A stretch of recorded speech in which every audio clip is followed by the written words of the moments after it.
know the feeling of your body trying to escape your own body?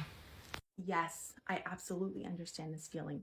You are experiencing so much fear. It is so right here. It is heavy. It is thick. The emotions are gripping your neck. I get it. This causes us to want to check out. It causes us to want to disassociate because we don't want to feel this anymore. Here's the thing about anxiety. Anxiety is because we are worried about something in the future. Depression is when we are focused on the past. So there's something in the future that is causing you distress. These are usually going to be irrational thoughts, okay? Anxiety doesn't make sense, which is why when you woke up this morning, you don't know why it's there. It doesn't make sense. There's nothing wrong with you, okay? This is normal when we are experiencing repressed emotion and anxiety. Here's the hope piece, okay?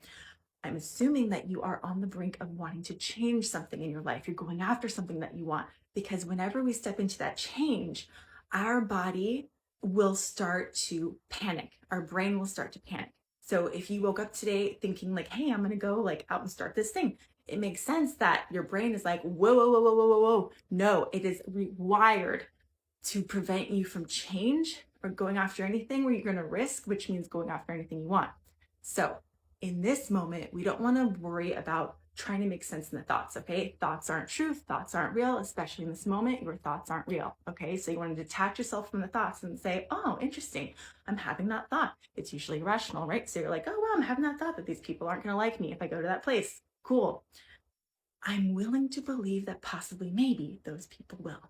You want to bring in hope, right? I'm willing to believe that possibly maybe. I'm noticing that thought. Interesting, but I'm willing to believe that possibly maybe.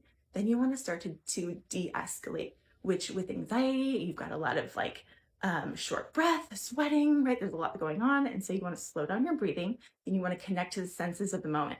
I like to do this with movement. So I'll go outside, I'll just walk, feel the ground, listen to music, feel the sun, the warmth, the difference in temperature when I go into the shadow, right? Just become aware of the movement, okay? Become aware of the senses. This is contacting the present moment.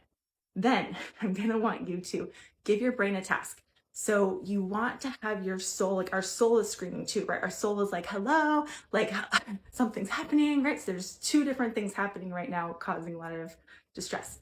You want to give your brain something to do, right? You want to give it a task. And you also want to give your soul a task to give it like a little breath of fresh air. So you want to create something with consistency that you can do every day where your brain is going to go, oh, and your soul is going to go, yes. So even like a cup of coffee, okay? That cup of coffee means that every day you're going to show up for you and have a mindful moment, but also you're going to have like a boring cup of coffee every day. Your brain's happy, your soul's happy, and you are out of that trigger. Then you can process what you're avoiding and what you're worried about in that.